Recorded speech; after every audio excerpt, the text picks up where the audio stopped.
Patrick. The people know Patrick. He's the one that had that idea.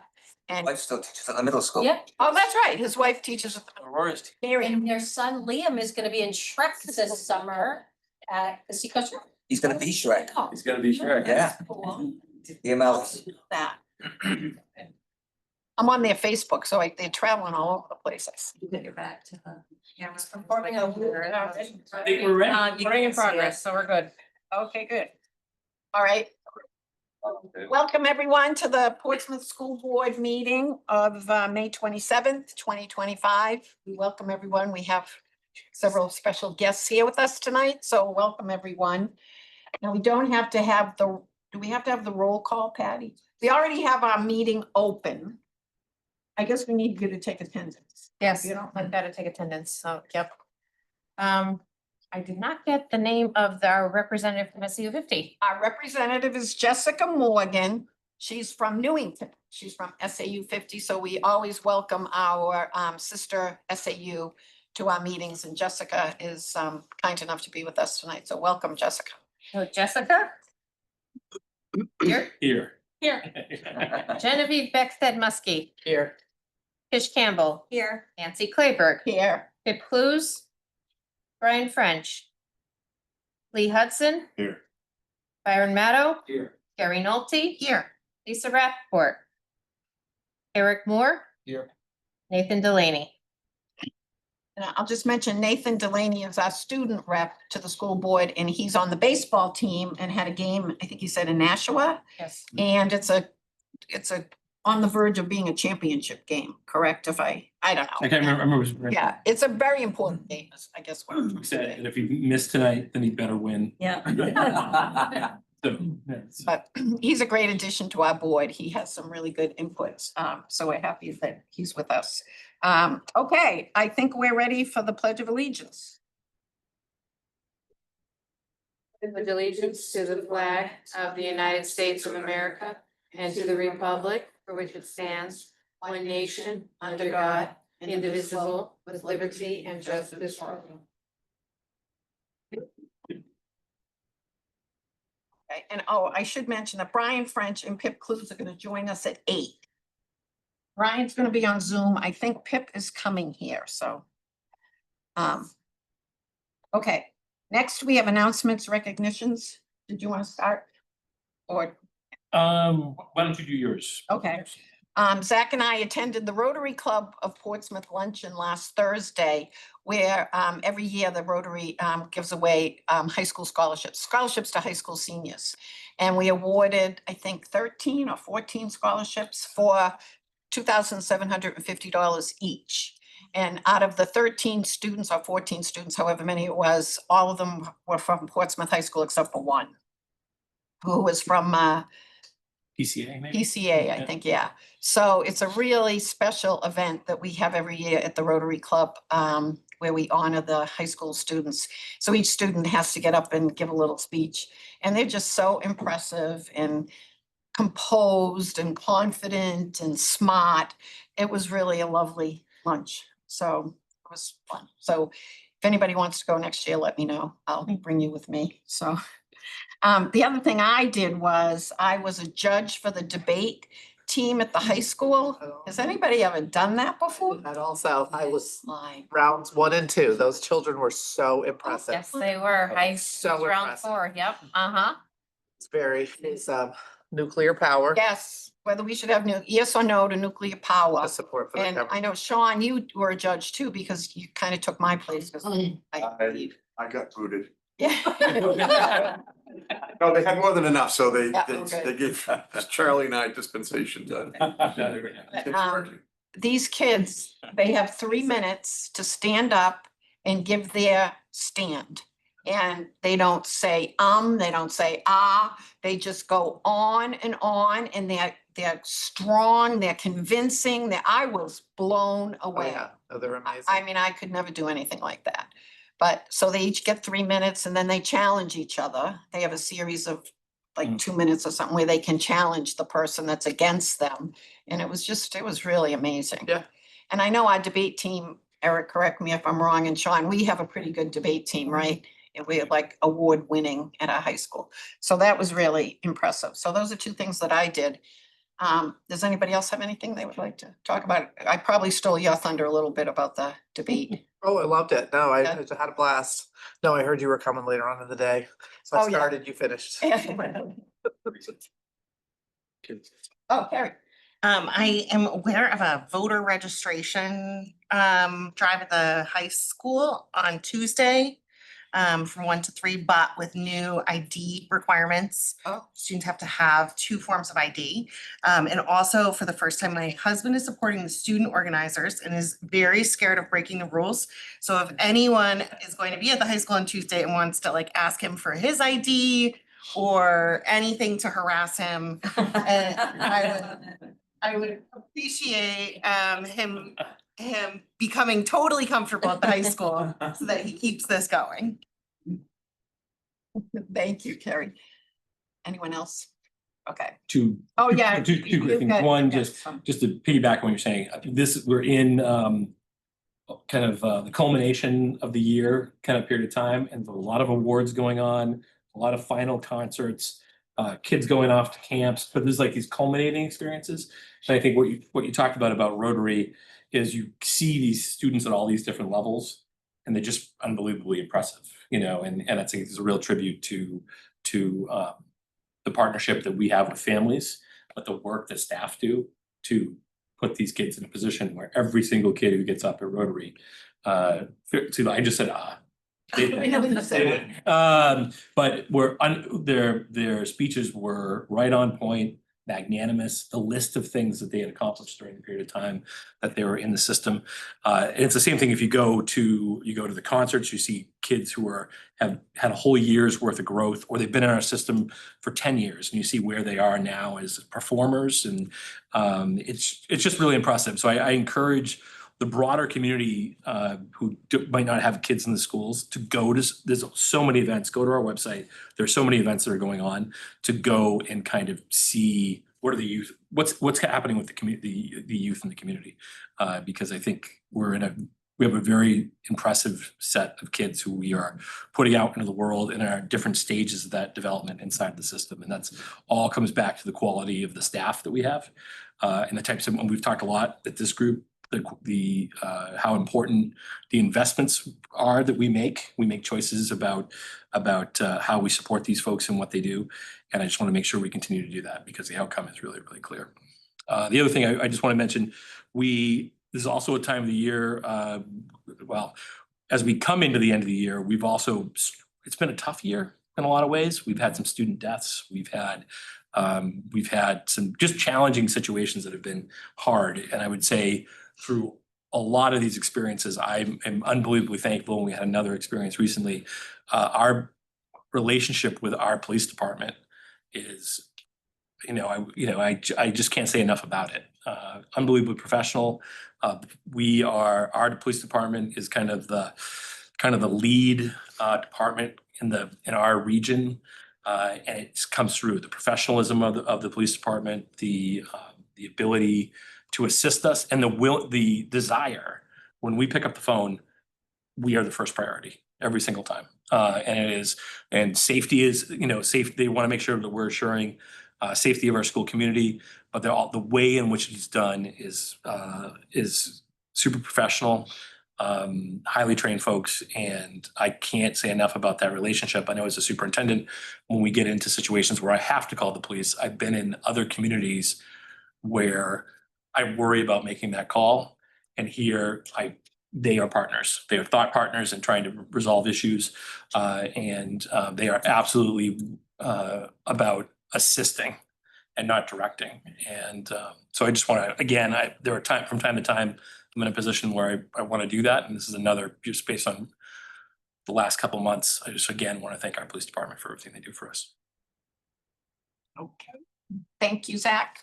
Anyone else? Okay, we will move on. We have our consent agenda. We have 2 items on the consent agenda, the May 13th, 2025 non-public meeting minutes and the May 13th, 2025 regular meeting minutes. Can we have a motion to approve both those sets of minutes? Thank you, Byron. We have a second. Thanks, Lee. Any discussion? Yes, Carrie. I was not here on the 13th, but the public and non-public, it first lists, Genevieve, and then the following ones have Elizabeth Barrett and not Genevieve on there. So I think that We need to correct that. it's just the template part, but the roll call vote part indicates Oh, yes on everyone, and I wasn't there. So I'm not exactly sure what needs to happen to that, but I know the name needs to be changed. Yep. And Well, thank you, Carrie. Patty, can you? Oh, same with me. I wasn't there either. Are you talking about the non-public or the The public? non-public. so on the first part, it has Pip, myself, and Tish not there. So I assume that is what should be below, Right. Okay, if there isn't any disagreement to that. Patty, did you get that? Okay. Yep, thank you. we'll fix Okay. that. Okay. Anything else that anybody would like to change? See that? No. Okay, all those in favor? Aye. I'm abstaining. I Oh, wasn't there. okay. I'll say yes. Okay. Carrie, Okay, with you're- the changes, so she'll make the changes. Okay. Okay, thank you, everyone. Okay, next we have public comment. Would anybody like to make a public comment? Anyone in the audience? Okay, anyone on Zoom? Okay, I will close the public comment. Okay, next we have the portion of our agenda where we honor our retirees. So all of you can be honored now. Okay, I think what we should do is, how about if the school board members line up over there? The retirees come around this way. I'll hand you your gift and then you can shake every school board member's hand. How about if we do that? I just have some Oh, remarks. Patty has to talk first. Nancy wants to give the gift so badly. I wanted to make sure that we had a chance to recognize all of you who are here and then the folks who are retiring who were not able to be with us tonight. There have been countless hours of teaching, mentoring, nurturing young minds, and all of you have sculpted futures and ignited passions in your own way. Your tireless commitment to excellence has not only shaped the academic landscape, but has left an indelible mark on the minds and hearts of generations. Just to give you some perspective, this group of dedicated professionals who are retiring has a combined 285 years of service to students. Now, let's go through a little math exercise. I used to be a science and math teacher, so it should be fun. Although we have several retirees who are not traditional teachers, we could still take an average of 100 secondary students worked with a year and 25 elementary students worked with a year. And then multiply that by the number of years of service, and we arrive at a staggering 23,875 lives that our retirees have touched throughout their careers. And this number we know is much higher. Imagine how the ripples of influence impact generations and other lives that those lives have touched. You are casting long shadows onto history, and we thank you for that. As you step into this new chapter of your lives, let's reflect on your legacy. You are not only cherished members of the school department, but you are beacons of inspiration, and your influence will resonate long after your departure. On behalf of the school department, I want to thank you for your service, for your wisdom, and for your enduring commitment to the betterment of our community. Please join me in recognizing them tonight.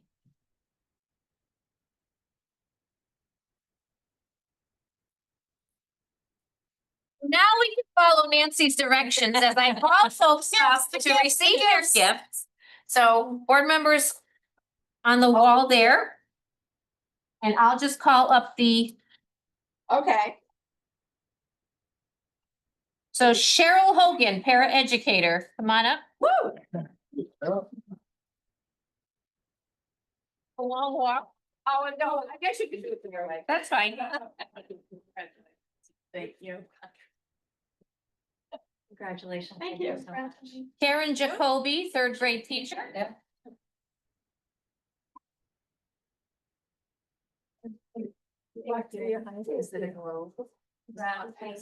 Martin James, technology teacher.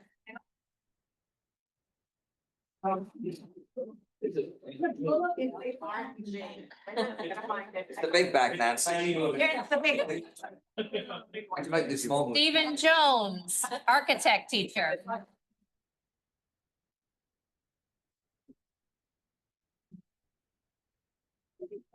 How are you? I've got a small player than this.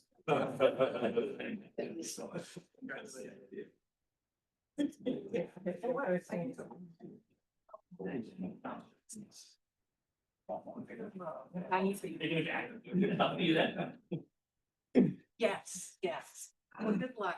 Congratulations. Immaculate Niwemujemi.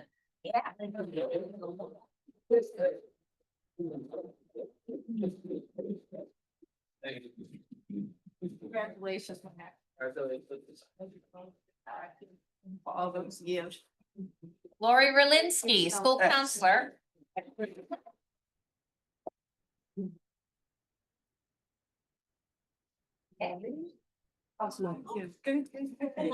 Ellen Rhodes, administrative assistant.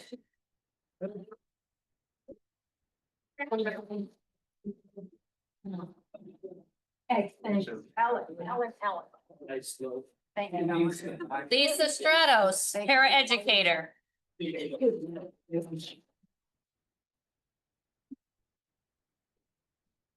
I'd also like to recognize our other retirees who are not able to be with us tonight. Louise Dupre, administrative assistant. Thank you. Helen Corbett, special ed teacher. Jennifer Hedges, third grade teacher. Sarah Mary, health and phys ed teacher. And Georgina Rodriguez LePage, nurse. Thank you to all for attending. Everyone. Now, you're all welcome to stay for our very exciting meeting. If you'd like. You certainly. There's a long tradition of running out of here right now. Time to leave. Thank you guys so much. Thank you. Did you want a water? I'd love. Passion for learning. I didn't open it yet, so. Everyone.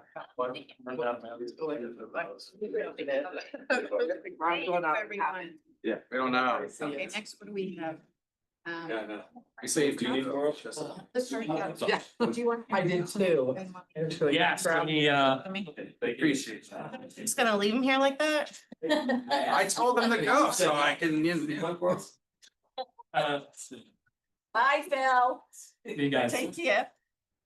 So next on our agenda, we've been having conversations with folks around looking at what our existing activities have been occurring in the district. That advance our Portrait of a Graduate. And so the next conversation we're gonna have is with Steve Krasnowski, who's the director at Lister Academy. Talk about some of the work they're doing in connection to building a passion for knowledge amongst their student body. So Steve, you ready to go? And we should mention that Steve is a new member of the Greenland School Board. So Yes. congratulations, Steve. Good luck in, good luck in that role. These board meetings, you know, it's all week.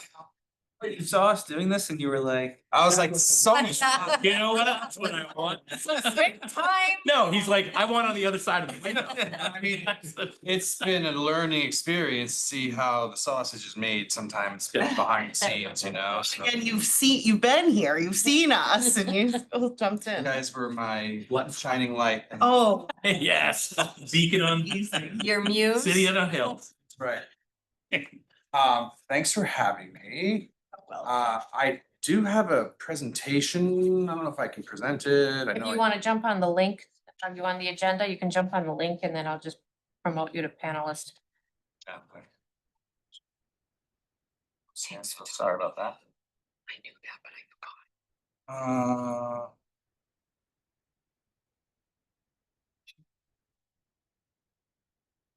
I'm sorry, is the school board Newington and Greenland together? There's four. We are, yeah. Oh, it's a. Greenland, okay. Rye and Newcastle.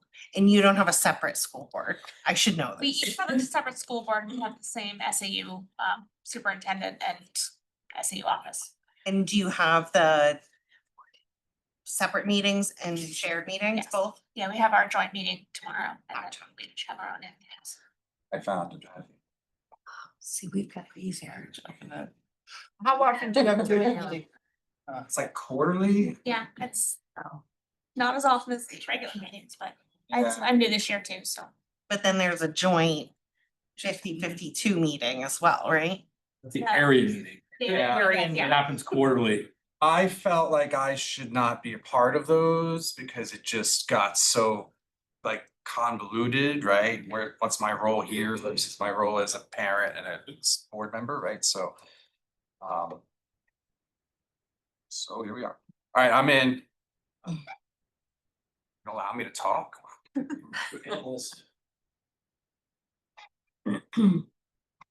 I have a perpetuance to like really go on. So I've been training myself not to do that tonight, so.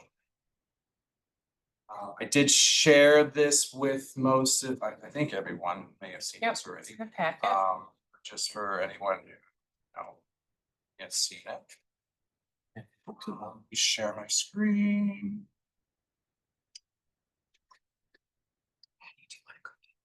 Thank you.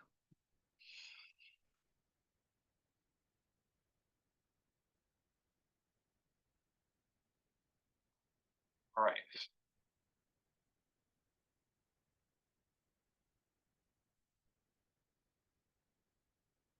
I'm just getting that, it's a little laggy.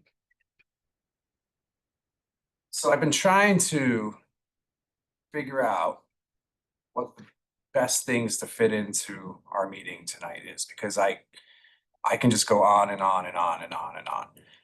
So there's a few things in here that I think that you guys have seen the whole thing, but I'm gonna skip a few things just for brevity's sake and to really focus on some of the bigger picture things. First of all, I mean, look at our beautiful building in the background. I finally have something I can use for like mailings and stuff.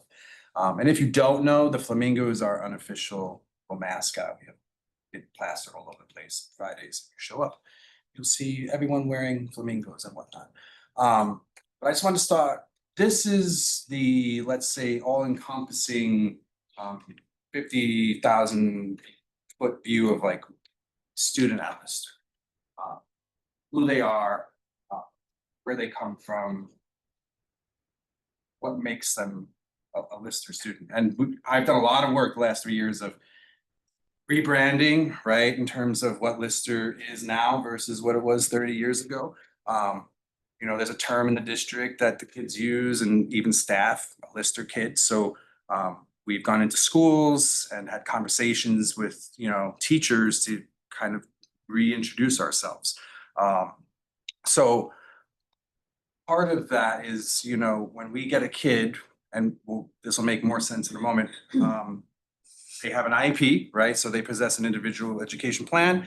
They have not found success previously in any sort of our programs or systems at, whether it's the high school, the middle school, or ascending school. We do have a few kids, 4 right now from out of district. They thrive on relationships. They're the kind of kid that typically falls through the cracks in a big school. All these things are check marks in my high school career, and I would have loved to have a Lister. May require a learning environment that's a bit smaller, learns differently, different pathways of learning to secure their education. But they do have a commitment and they do want to learn. So much of what I'm going to talk about tonight is how we capture that and how we really ignite it and let them sort of run. My goal, and we have graduation come up on Friday, and I had one of our seniors today who she's done and she's freaking out. She's standing there at 1 o'clock today, like, I don't know what I'm supposed to do. I was like, go home, like, congratulations, peace out. I'll see you Thursday for practice. And to have the kids be able to like be done and to be like, and to not need me or the staff. and be self-reliant, and like, it's just an amazing feeling. So when we talk about passion for learning, we break it into two things. Engaging kids, right, which is one of the most important things we can do. You know, standing up in front of a kid and talking to them isn't necessarily the best way to engage them. So engaging for us is implementing real world connections, which I think is just good teaching practice, finding things that they're interested in and bringing it to them, or going out and finding it. Student voice and choice, I'm gonna talk about in a second. Because we're so small, we could be so flexible and really listen to our kids and find out what works and what doesn't. Kids want to do hip hop history, and that was an amazing class. And then we tried history of rock, and that didn't go so well, but we had the ability to try those things, right? And then working with the community, we're out in the community a lot. Whether it's, you know, finding different trade opportunities or different programs like the Impact Program, which really focuses on kids getting internships and ELOs in areas that they're really passionate about while getting credits really quickly. They can earn 5 credits in the fall and the spring in about 2.5 months while doing some ELOs, and it's an amazing way to catch up and an amazing way to meet the kids at their own passion. And then on the second half, we have accessibility for learning, because those kids that we just saw, right, the Lister student that comes in, when they typically arrive, they're coming with a lot, and they're typically not ready to just jump into learning. And each day, each one of those kids, many of them are not ready to jump into learning. And what makes our program or our school, depending on what side of the you fall on, right, is we have everything baked into our day that addresses kids and their ability to access learning, to be ready to learn. Social emotional learning, it's baked into their IEPs and everything they do, and I'll show you that in a second. And those foundational relationships, the time that we can give to kids, having conversations with them beyond just what's inside the classroom, it really, those relationships, as you know, I think everyone even at this table knows, like, those are the things that really create progress and success, because you're going to be asking these kids to do things that are scary and outside their comfort level, and that's hard. So being able to grab them and engage them and to make them feel safe and open to learning, and that goes beyond just feeding them and, you know, letting them know what the day is going to look like. It's so important. And going into that flexibility, we're competency ed. So if you don't know, competency ed is, it lends itself to really checking all the boxes. When I have kids come in with parents and I talk about competency ed, I talk about, like, hey, if you're on a plane and the pilot comes on, and some of you might have heard this already, just indulge me. And he's like, hey, we're flying to Bermuda and I'm new, but you know, I just got out of pilot school and I passed. Got an A taking off, I got a B staying up in the sky, but I failed landing. But when I put it all together, I averaged them, I passed. Not gonna make me feel good, and I don't think that's the best pilot, right? So competency allows us to look and check off the things that we want our kids to be able to do, and we want them to be able to not just do once, but be able to do often. It also lends us to be able to focus on move when ready. Some kids need more time, and that's okay. So if we have a math class and the kid's not getting through it Q1, they'll continue into Q2 and they'll move on when they're ready. On the flip side, if you're one of those kids who's really moving quick, you're not just gonna have to sit and wait so that everyone else can catch up. You're gonna move at your own pace. You're gonna move when you're ready. So each student receives an assessment. We use our STARS program for assessing reading and writing. And then from there, find out where you're at. And then we start creating a very individualized program. We also have credit recovery days. So when the high school goes into finals time, right, midterms finals time, we go into credit recovery time, and it's a little bit of a carrot. And I'm totally letting everyone know about this now. It's been sort of a mini, well, unless you read the newsletter, a mini secret. We don't do midterms and finals. It's not competency. What we do is, if you're done for the quarter with all of your work, guess what? Those 2 days, you don't have to come to school. I'm not gonna stop you from coming to school, right? I can't. But you don't have to come those days because we feel that you've earned those days off, while the other kids who are still struggling, they get to come in and work with with the teachers in an even smaller number, right? We want to make sure each kid is finishing and not just waiting for each other. So for us, when a kid is done, they receive a little golden ticket, and it's sort of a job well done thing. And oftentimes we also have some trips that are tied into those things to help build some community, because if you know Lister, the one word that is associated is we talk about community all the time, not just being out there, but what it's like in the school. Every morning starts with a meeting and we eat together. And when things get tough, we're having those conversations, and that bleeds into that accessibility piece. So engagement, student choices, I don't know why it's not changing up there, but it's changed here. There we go. There we go. Yeah. Here are some of the classes beyond like algebra and English that we've offered since I've started 2.5 or 3 years ago now. Stream ecology, space science, vernal pools, which included going out into the local rivers and down by Seco Science Center, and doing a lot of work with them and also on our own. Bill Davis came in before to drop off the van keys, and he's like, "Smells sort of funky," and I was like, "Vernal pools." Was the boots were still in there.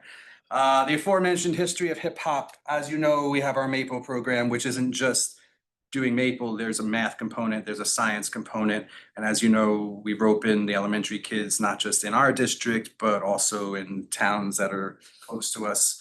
The kids they do such an amazing job, especially kids who are interested in teaching. It gives them their first little like introduction to like working with those kids. More on that in a second. Some beekeeping, the ecology piece, like, so when kids have a passion, when kids have an interest, they basically just tell their teachers, and my staff runs with it. There's been also not on the list, there's been like a advanced puppetry class, a stop motion animation class for computers. We have our first 3D printing this year, which was, very student driven. I think one of the things is, like, I say this a lot, is the kids are the drivers of the learning. They are not the passengers. And we're just the vessel for that learning. So giving them a lot of voice and a lot of opportunities. I won't dive too much into these longer ones, but we have a lot of kids who are very interested in teaching. God bless them. I try to talk them out of it, and they keep wanting to do it. So they're usually involved with the CTE program over at the high school. But we've also helped make connections where 2 of them are now working for MC3 and the after school program there. We have a student working upstairs at the community campus with the Seacoast the community school, sorry. We have one next year taking early childhood education classes at Great Bay because she's a little bit ahead, and I'm like, well, let's start challenging you a little bit. So we're collectively able to take the students' interest, and because of our size, we can be really flexible in our relationships with the community to really push them forward. Same thing, cooking and eating is another favorite pastime in our school. We have a lot of kids who are enrolled in the CTE culinary program. So they go there for about 2 years back and forth. We partner with local restaurants, and we do a lot of cooking. So we try and make this something that like they're very hands-on with. Whenever there's a holiday, we find an excuse for them to cook something, whether it's pies to bring home or meals for our whole community. Again, it's listening to them and having them sort of drive the bus. Getting away from engagement. Oh gosh, it's just going. Sorry, it's just going way ahead. All right, accessibility for learning. I love my little logo there. It makes me feel all warm and fuzzy. Again, I spoke earlier, we need to be able to have kids ready to learn. And some of our kids, I say this all the time, our kids in our school are pretty much some of the toughest ones you're gonna find, right? They're the ones that the other avenues in the district haven't been successful. A lot of them are, you know, they've had trauma in their history and a lot of other learning barriers that they're facing. So examples of that are trauma, lack of goals, lack of parental support, which I don't even think is on this list, cognitive overload, lack of knowledge, not getting services, you know, early, you know, or identified early enough. It could be any or all of these things. And each kid is different.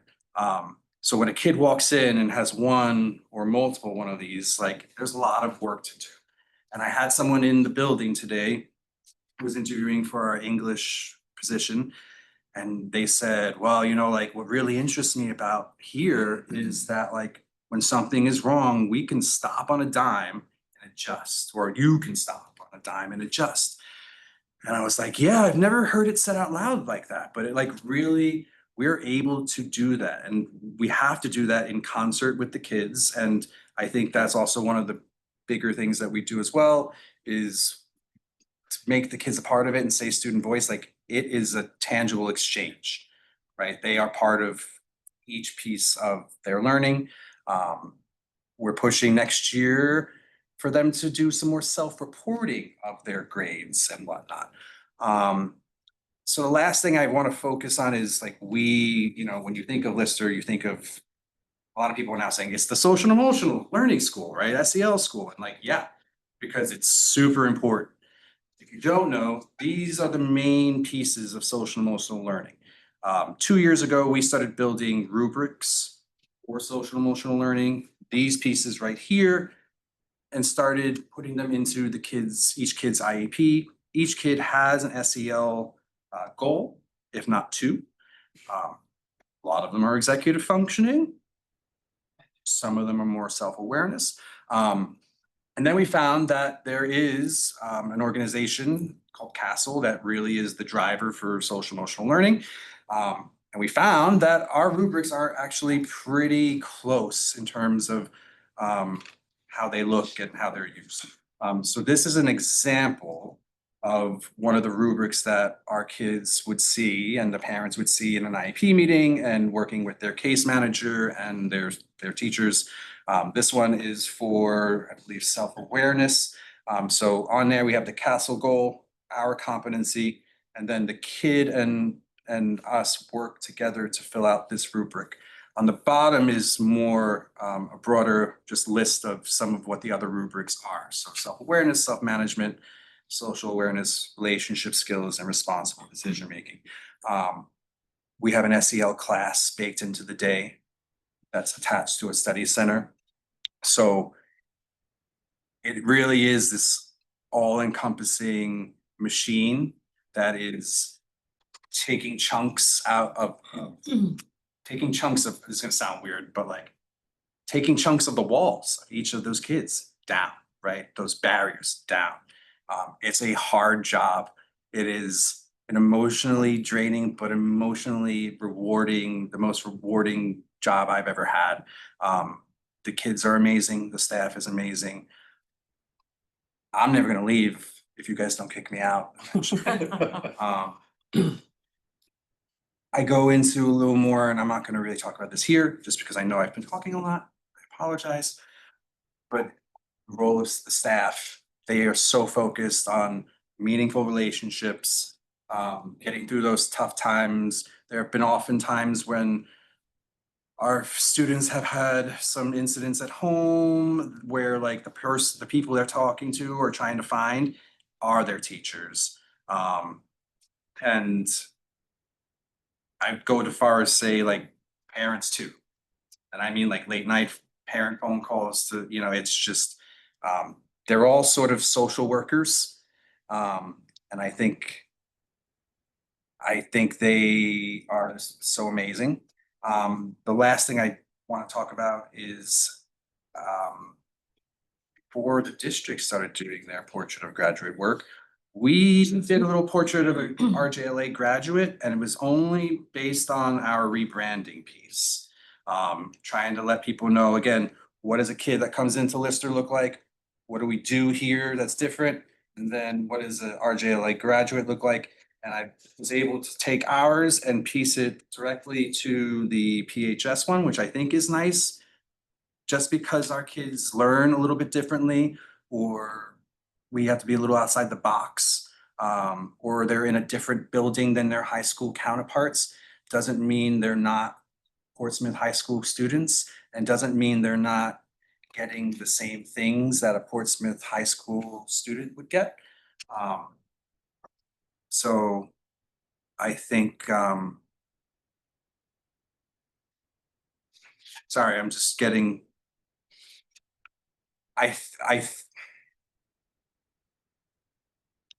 this is a great place. I'm gonna leave it at that. The engagement piece is what I think we flourish with. I think the SEL piece is just as important, but still, you know, we're working on that, and I think next year SEL will look even more different. But altogether, I think we're building really strong students who are not just academically growing and becoming curious. I think they're, as people, like really, I'm really proud of them and the people that they're turning into. Sometimes when we get them as ninth graders, they are extremely rigid and extremely quiet, and you poke at them and you don't get too much. There's I put this on there just to kind of go over some of, you know, again, when we're talking about the kids that we have and the struggles that we face and the barriers that are up.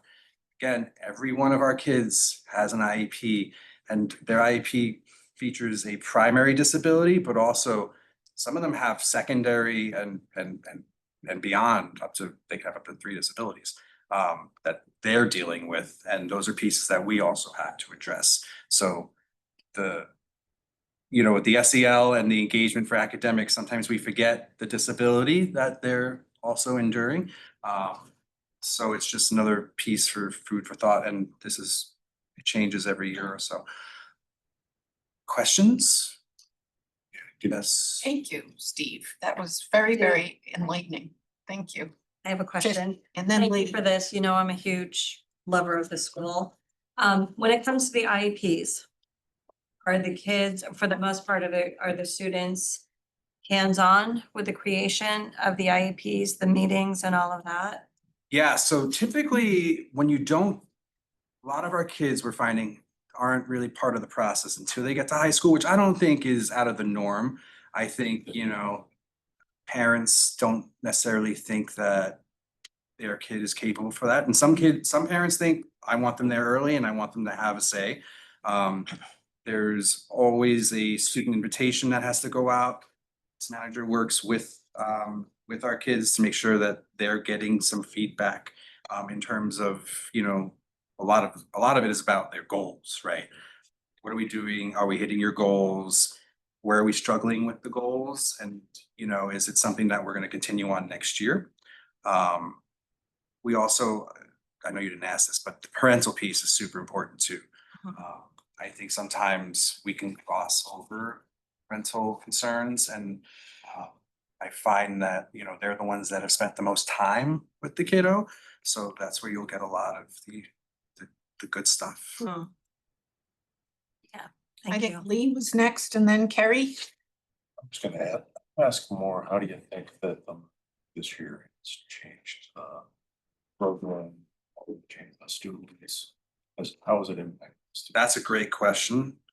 Someone asked me that yesterday, and I just, and not a teacher, it was someone who just knows, the program and me, and I told them I think it's been it's gonna sound so cliche, but it's been life-changing, like we're outside all the time, and the kids are taking care of not just our school, but the surrounding elements of it. When we first got there, there's a lot of trails there, which I didn't really even know about. Our kids took care of the trails, repurposed the trails. I thought that like the Portsmouth, I thought they hired someone to do it. And then when I found out it was our kids that did it, I was so shocked. They've done such an amazing job of keeping it clean. The walls still look new, except for my room, because my chair, I had to get one of those things. There's no holes in the wall, and I always made the joke that like at the old school, if you punch the wall, you're gonna break your hand, but if you punch my wall here, you're gonna break the wall, so don't do it. None of that. They just, it just feels like they have a place now. And I think many of you have heard me say before that it was really hard to go to that building, even though there was some charm to it. They felt like second-class citizens, there was no heat. The light made you look jaundiced. I had always start my tours for new people with, have you gotten all your shots yet? And like, it was meant to, lighten the mood, but when I was hiring for an assistant, I saw one come up to the door, look in, walk right back. Like, she was like, no way. So I think, and it's amazing how many more entities out there are more willing to work with us in our new space than our old space. Yeah. Just sort of sad, but it's exciting. Like you can be sad about it or you can just embrace it and take the opportunities.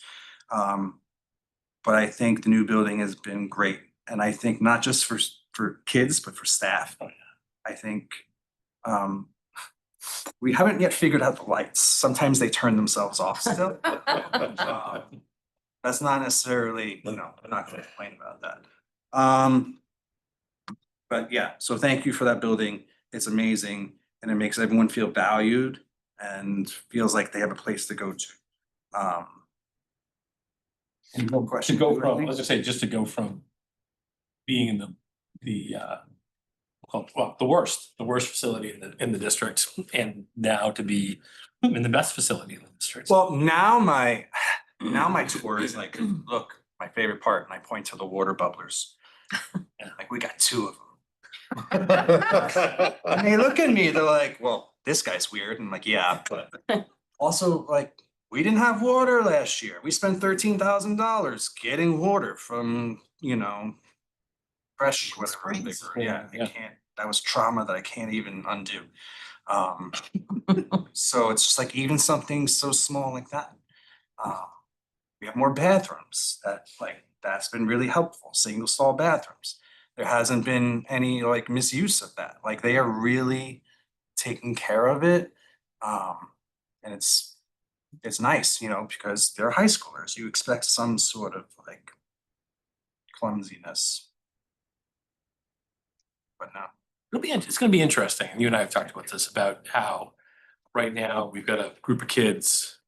We have kids who spent multiple years in the old Lister building and are now in this space and are part of they fully appreciate where they were and where they are. And it will be interesting over time as those kids move on. And then other kids come in who their only experience of Lister will be this beautiful space, right? And I think that's gonna be really interesting to see. And and it still will be amazing regardless. But it's really cool right now to see students who are in that other space who have this kind of low key but glowing sense of pride about where they are and about how they're valued as a result of the decision that, again, we talk about all the time, making the choice here to repurpose that type of money that was in another project, and we moved money around in a bunch of different ways so that you or in your predecessors were in a position to say it's worth spending $3 million to put these students in a different type of space and to be part of what was happening at community campus. That wasn't on the table at first, and it was only through the actions of the board and a lot of conversation and a lot of kind of people thinking about values and what was important to make that type of move in order to make that project happen. So again, I always want to bring it back to what is the stuff that you have control over is unbelievably powerful in terms of the ability to put people like Steve and the staff and the students in positions to succeed. So anyways, I don't care yet. Yeah, I know, Yes. I always wondered though, just having been in that building the couple of times that I had. And it had this home type feel to it and a little bit of A little bit of clubhouse. hey, when Yeah. we've got to fight through some of the adversity together type of things. Whether that would change the students that actually. Yeah, oh gosh, Whether it would be a positive. or worried whether it would about be negative, that. I didn't know, but. And real quick, That's it's one of the my hard, like, we lost a student over the summer. And coming back to a new building was a little hard at first because like, grieving someone and then like not feeling like you went home to do it, right? Was hard for the kids. And I think by October though, they were like really feeling the new building and we were like accessing it a lot more because we also felt comfortable. Because we didn't really get to move in until like August, right? So we learned how to use the cooking and the cooking kitchen, and we started like figuring out what else is in the building that we can access. So they've been great partners for us. The fire drill sometimes can get a little dicey. Amazing how many of those go off, but I'm not behind. I'm Great, good. Keep logging those drills. Thank you very much. Someone else had a question. Yes, Carrie. Carrie. Can you walk me through the alphabet soup on this one? Yeah, so ED is emotional disturbance, which is one of the most terrible things in education, is one of the identifications is identifying someone as emotional disturbance. There's other ways you can say it, and some states are starting to change that. OHI is other health impairment. ID is intellectually disabled, which isn't necessarily, in my time, we haven't had one of those. We have someone coming in next year that is identified as that, as a secondary disability. We are starting to see autism rise a little bit as well, the number of autistic kids coming into our school. So we're looking to pivot a little bit in terms of our training to help support kids next year. I think it's important to see what the trends are in terms of like what our needs are, and the training for staff to be able to best support our kids. I don't know if y'all know. Go ahead. No, I was gonna say, I think people can understand. So students are having emotional challenges under ED, you have specific learning disability, which can include everything from like ADHD, reading or math-based issues. Autism, I think folks understand. You mentioned intellectual disability. Can you unpack OHI a little bit? Yeah, so it's other health impairments, so other things that might be inhibiting a student's ability to access the curriculum or learning. It's something that I think over the history of our program is what we see the most of. We are seeing that increase in autism, and we're starting to see more SLD, which is a specific learning disability, which, you know, is typically in the areas of like reading, writing, math. But it's more beyond that. It's not necessarily being weak in an area, it's the brain's ability to process information. And that is one that I think is really starting to jump, especially as a secondary. We're starting to see some kids really show some deficits in that area, or the need to being identified in that area, excuse me. And ADHD students fall Yeah, there. Oh, there, uh-huh. right? Every one of us, I think, has ADHD. I understand, understood. And Carrie, did that walk you through? Was that okay for you? Yeah, The alphabet?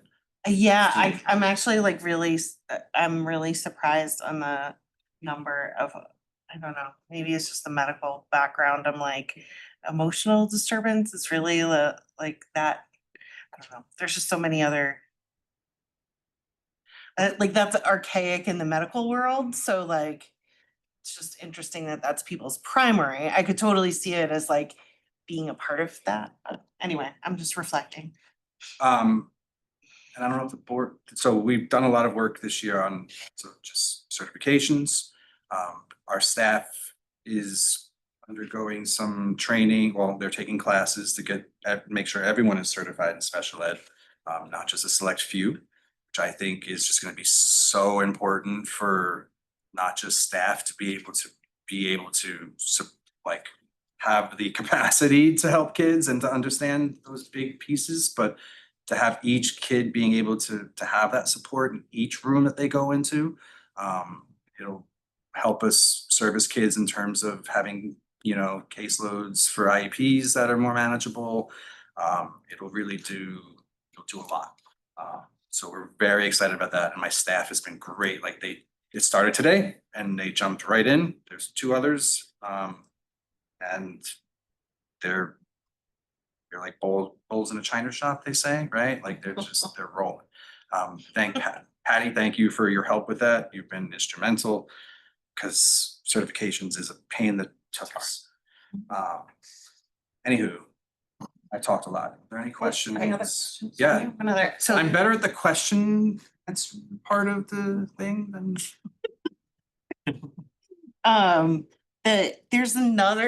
there's a slide on here. I don't know if it's your next one or your last one. It was in the packet thing. It's like yeah, that one. So, Can you help me understand this one? yes, and this is not, I didn't talk about this one because I was fearful that it would make. Sorry. It's not meant to be like, hey, look, the middle school isn't doing, middle school's great. It's meant to show that, a lot of the times the kids that we receive, like particularly this year, we were having kids who had 55, 62, another one was in the 40s. And then one was 144 absences. And, it's like, we have the resources to like go and knock on the doors and like and really shake the trees with, kids who are truant? Not necessarily, although I'm getting quite good at showing up at people's houses this year. But what I think this is indicative of is when the kids come, we capture them and they drink the Kool-Aid. And I think that is all said and done by what we've talked about today. The move when ready, right? Where seat time is no longer the constant. Where we're breaking down the barriers for learning and making them actually able to sit and feel comfortable in trying something that's scary, feel okay failing at something, knowing that like the learning is in that process. And feeling, as Lee was saying, that like it is a little bit of a clubhouse and a circus, and like, but it's a community and everyone takes care of each other. And sometimes we argue and sometimes we have to have hard conversations, but like that's what's built into the framework is, every tour, every new kid, like I tell them, there's no switching teachers. And if you and a kiddo are not getting along, like we're sitting at a table and we're talking about it, because if we're not dealing with it, then we're just addressing the symptoms of the actual problem. So we're gonna have to get deep for, a little bit and uncomfortable for a little bit, and then, but we are super excited about, the improvement that those kids have shown in terms of showing up. There is a little bit, you can see there's 2 kids that were like doing really good, and then all of a sudden, I guess they got a little senioritis lately, but we're working on them, but it puts us in a good sort of footing. We had 5 kiddos from the 8th grade this year, which is a little bigger than we normally do, but not too much. And then we had a couple out of district 9th graders come in. So we had a lot of 9th graders this year. 4 graduates on Friday. Very excited for it. They've worked really hard and overcome so much, and I'm very proud of them. Yes. How do kids get referred to? Great question. So we have a group, actually SAU 50 is part of it, where there's stakeholders. So Stacy Kirby will be there, myself, the middle school, and the high school, and we have quarterly meetings, and we have tours built in, and we talk about, possible kids that might be coming in. So typically you'll have the sending school, and a lot of the time we'll get them from the high school. They'll call and say like, hey, we have a kiddo who's struggling. We've tried this, this, and this. We think that like they're probably a good candidate for Lister. Or they might say that the family's been asking for Lister, you know, is there a spot available? And we'll have them come in, we'll do a tour. They have to listen to me talk for about 45 minutes. We'll show them, you know, the school, we'll answer all their questions. We kind of give them a little bit of the feel of what makes Lister a little bit different. And then from there, if the team decides that the student and the family want to come to Lister, there's an IEP meeting.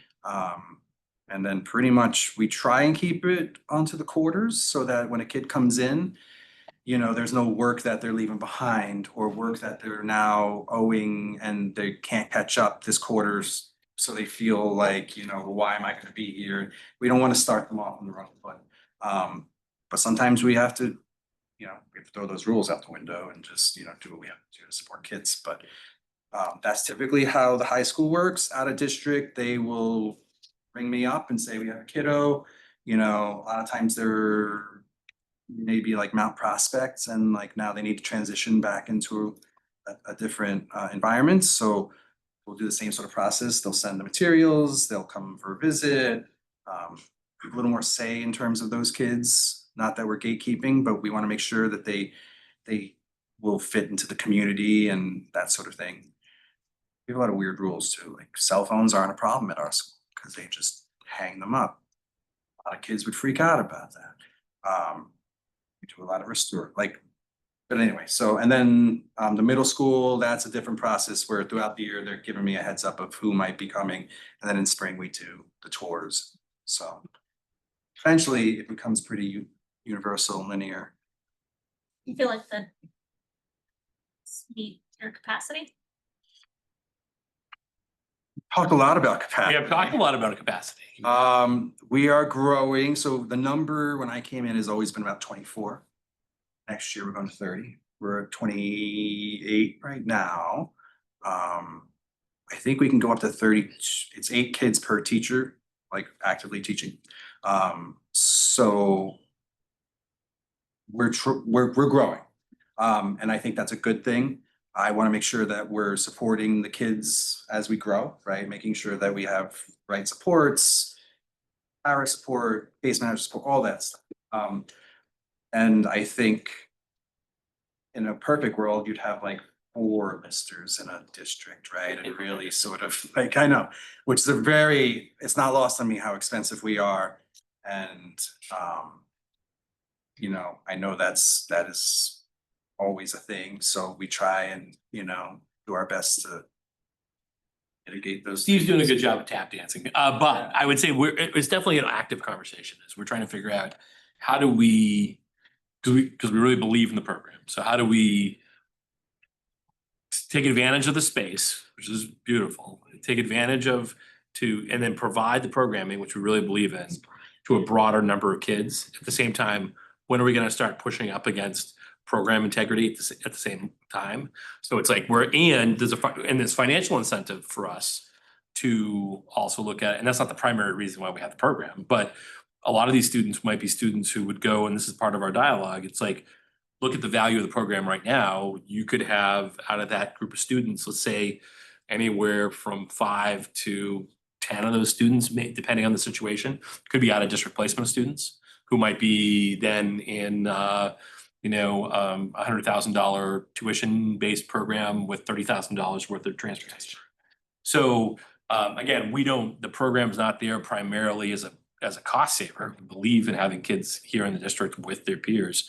But we are having that conversation all the time. It's like, geez, this is really good for this many kids. Can we add 5 more? If that works, can we add 5 more? And then, okay, Steve, what do you need? Do you need another case manager? Do you need a few more paras? And then to what extent are we going to build that into tuition costs? You know, because we'll charge folks from out of the district tuition. So it's a rolling conversation. Yeah. It's really active. It's been a rich conversation this year as we've been trying to figure it out. And I think it's one we'll continue to have. Kid, like, Yeah, you're getting like 10 or 15 kids that. I mean, the numbers are, I know that the high school, cause we have a joint Google sheet, like they have 5 kids on a list right now. Probably, like, not that they're actively waiting, but they're on the high schools, like, these are the next 5 that we're gonna push that way. And I think I think the idea of expanding is it says a lot about the fidelity of the program. And I'm proud that we think more kids would benefit from it. I really think they would. As Zach said, I think it's just a matter of making sure that we don't outgrow while not, leaving behind the piece of the programming that's been so good. But the conversations have been good, and we're being very strategic and very flexible. Again, that's the word that we use with Lister all the time. And I will figure it out. Yeah, we'll get there. Again, I think it'll continue to be a rolling conversation as we go. Yeah. Carrie, Not thinking of like college attendance as like the marker of success, but just people finding their home as the marker of success, or their like kind of next step. As far as like where folks engage after, do you have like some sense of like community college, full-time work? Yeah. What? Most of the kids who leave and graduate go to Great Bay. And there are kids that are increasingly looking at the trades, because as you all know, for 30 years, we said high school, college is super important. And then we were like, oh, gee, golly, we forgot about the trades. So Right. I'd say, so out of the 4 graduates this year, 3 were going to college, and then 1 decided last moment that she's doing an LNA program. I mean, like real last second, like last week. And we have another kiddo they are in between whether they're gonna do Great Bay Community College here, or if they're gonna at cosmetology school. Cause that's in the family, so we'll see. And you had students in the past who were military. Yeah, we had one kiddo who joined the Marines last year. I could not believe it. He was not a kid who I ever thought would get up early or do. He gave me my tour when I came to the Yes. district. He sold me on Portsmouth, and if he said, I'm gonna be a Marine, I'd be like, absolutely not, the first time I saw it. And he's great. Yeah, we were looking for Joe to be like a leader and like, with the, senior, and he never got there, but that wasn't for him. And then all of a sudden he's in the Marines, and he's like coming back, and he's like inspiring he almost got one of our other seniors to join the Marines. Luckily he did not. But yeah, so they're not looking necessarily for Ivy League. And one day I'm sure I will get a kiddo who wants that, and we will fight like hell to make that happen. Again, a lot of the kids come in and, they don't have those grand ideals of like what's out there for me. They don't. And it's sort of like they get inspired during their time with us to like, where we pull it out of them and identify it for them and say, no, you like this. It's obvious. Now we're gonna do this. We have a video coming out. It wasn't ready for showtime tonight, but the team went and spoke to probably 20 graduates over the last 15 years and created a video of, where they are now, what they got out of the program, things that they could, leave behind. It's sort of it's a propaganda. It's time. A highlight reel. Right. Not propaganda That's it. tool. Thank you. are there any more questions for Steve? I still have more. I'm sorry. I have one Okay. quick. And now it's gone. One of the things that has just in our budget conversations, and I'm sure you watch every meeting with Every meeting. popcorn. Yeah. And Sometimes chocolate. I think that I think it totally makes sense too, but like more looking at bringing folks that are on out of district placements, like back into Portsmouth if possible, or just like, I think as a board, we don't have individual like data on each case, right? But I think that's just the general vibe of like what can we do? Or if the placement now that costs 30,000 now costs 150,000, like what resources do we have to like bring that kid in and have them have a better experience, and things like that. So I'm sure you've had that conversation, but I think that's one thing that like just in the recent conversations, if there's examples or success stories of folks that like want to share that experience or like have that, that would be really helpful because we are kind of stuck in advocating for a budget that addresses that, primarily driven by out of district placements. So I hope that there's more work to be done on it. It may be that there isn't any more that can be done, but I don't know. I guess it's more just. Well, I don't know if there was a question in there, but I'm gonna pretend like there was, and I'm going to just comment. Okay. All right. So, we're currently interviewing a new director of pupil services. I've been part of that conversation, this is Patty, and what I've been telling people who ask is this is gonna be an opportunity for whoever comes in to come in and like, there's gonna need to be an audit of our special education programming and probably some dynamite, to be honest with you.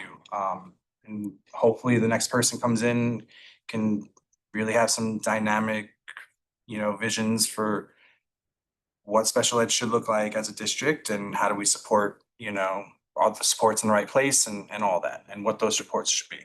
I think when you get to an out of district placement, it's a result of, well, many things. Is every kid going to be able to come back into the district? Probably not every kid, but there's probably a couple of them on the list that could. If, and again, I think it's an investment systemically. We're gonna have to look at every piece, elementary, middle and high school and Lister and look at like we need, what is redundant, what is not enough. I think we could bring people back, but I think if they come back, those kids would need a lot of support. And I'm not privy to knowing exactly like how much, cost comparison of sending someone out versus the extra, money needed to get that support. But I do know that there's not just a financial component to it. There's more to an out of district placement, right? The impact it might have with a kiddo not learning with their peers or socially, like traveling with their peers. The parental piece is hard too. I have a kiddo who's got an IEP, and sometimes I'm not sure if he's going to, be in a public school his whole time. He might be a Lister kid eventually. So I think there's a lot of work that's gonna have to happen. There's no easy answer for how do we bring kids back. I think it's a matter of like making sure that their experience early on in the district is as supported as possible, and making sure that we've thrown everything at it and that the out of district placement is the last resort. Because as Zach said, like we want to use Lister as the possible catch, for those kids. But not every kid is going to be, made for Listers. But I think we could make a dent. I think that's definitely a possibility. A great answer to my non-question. Yeah, It's exactly what I live wanted. in non-questions. Thank you. Anyone else? Well, Steve, thank you. Yeah, sorry, I went far too long. Thanks, Steve. No, it was Thank very you so interesting. much. Thank you so much. Very enlightening. Thank you for having me. It's an amazing place. Thanks for letting me be there. Well, you're welcome to stay for the rest of our meeting. if you like. I have a board meeting tomorrow. Gotta get ready for that. Gotta start prepping for that. There's elections or something. I don't know. Well, have fun. Thank you, guys. Thanks much. Thank you. Thank you, Steve. Okay, we will move on to the superintendent's report. So the stuff in here we can move pretty quickly. You said the summary of the field trip requests, the listing of the number of emails you had in certain categories that have already gone to the board already. And then the superintendent memo covers two things. One is a brief, but probably most important, gives you the most important information about redistricting. And just that we had, and it was great as we were walking in, Byron was talking about how we've got, in this case, 9, I think it's 9. What do we got? 9 or 10? 10.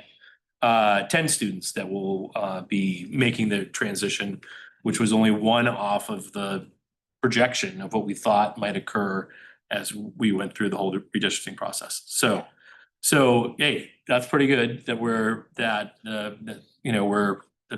all that work that was done is so far working out well. And every time I do keep watching, every single time we break ground on anything in the community, and I hold my breath and hope that that the patterns we've seen will continue. But so far so good. We will be back. I will say that as we are going, we've had this shift. A cousin of the redistricting conversation and what the decisions that families made who were in choice neighborhoods is, well, what's our actual new enrollment look like? And I will say that we have an initial set of those numbers. We are up a little bit from where we were a month ago, particularly at Dondero. And we're seeing, and so we'll see as we let the dust settle a little bit more and we get out of this particular school year, we might be in a situation as we get into the summer where we're shuffling some teachers around and we're trying to accommodate based on that. We had an initial plan based on projections, and now we're trying to decide already if we're going to have to do. I think we do know that it will be necessary to do some shifting. We're still trying to figure out what that looks like and what's going to be the best way to accomplish that. Is that increase at Dondero due to any of the new apartment buildings or anything, or just because? What I got from Kate Callahan is I think the increase, she's seeing an increase when she talks about, really talks about Patriots Park is primarily where the increase is. So a lot, not necessarily due to a bunch of stuff due to new construction, but just a turnover of families at Patriots Park. But that's I haven't looked at that data, but that's what Kate's reporting is. That's what she's saying so far. Is the Yes, Byron. is the 10 that's 10 existing students that have made that choice, right? That's not representative of what the sort of that Right. So it's of those families that had the transition families with active kids. Those are the 10 made a choice. And I think you saw a cluster. I think what we saw, if we looked at a map, is you'd see a cluster around close to our neighborhood. There was a cluster of families, I think, who made a decision with those first graders to make the move. So the neighborhood families are moving, they're making the choice to move together? Well, I mean, it's a small sample size, but I think if you look, again, if we mapped out the spaces where there are folks who had transition options, I think of this 10, I can't remember, it's gonna be somewhere between 6 and 8 would be Lafayette families that made that choice. And you can see just from the distribution of the grades, it tended to be those folks who, like the kid, a student had done just a year of kindergarten and now they're moving on to the next grade and they're like, you know what, let's just go ahead and make the move now. We've only been in there for a year. Let's move to the next place. So that's where we're at. That's where we're at the moment. We'll continue to monitor as we go. But again, so far the modeling through this first wave of decision making is holding up.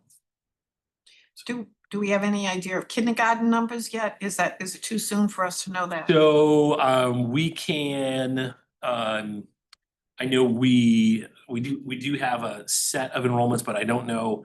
I'm not clear that they're apples to apples numbers in some of the spreadsheet that we have running. So we have a joint spreadsheet where we have actual enrollments that people have gone into the system, they've registered their kids, and then some of our numbers at some of the schools are currently including principals know that so-and-so hasn't registered yet, but they're coming. And I'm a little squishy. Right now, we need to clean up our numbers a little bit. Mhm. And then we can come back to you and just say, this is what our official, push folks to get those extra ones they anticipate registered, and then say, okay, here's where we're at the moment. Here's how we think we might shift a teacher from one building to another, or between grade levels is what's gonna look like. So, but I would assume no big movement on that until we're gonna get, I would assume we're gonna be out of the school year close Oh, yeah. before we Okay. really sit back down and then divvy it back up again.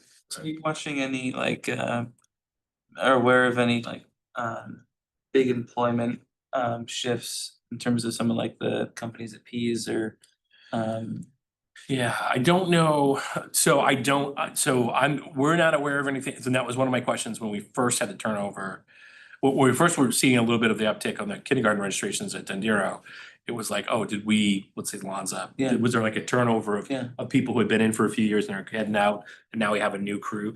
And that's not, right now, that's not what we're hearing, is that it's not the same set of properties that were connected to Lonza employees Okay. previously. So, but again, I think as we start to receive those families, we'll end up having a clear picture. Find a Right now, pattern. we're not seeing it on the surface yet.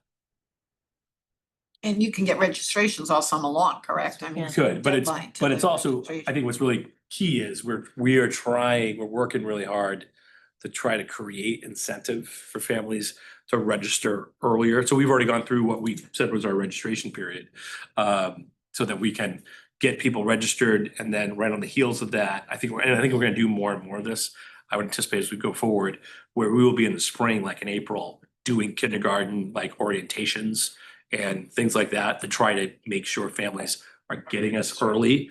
Cause those, when we get a burst of people the second week in August, it can totally wreck Right there. plans, and we're Yep. past time, where now we're in a situation where we're really trying to make a tough choice about, are we moving somebody late in the calendar year? Are we calling somebody with 2 weeks before school and say, I know you thought you were a third grade teacher, but now I might need you to be a second grade teacher?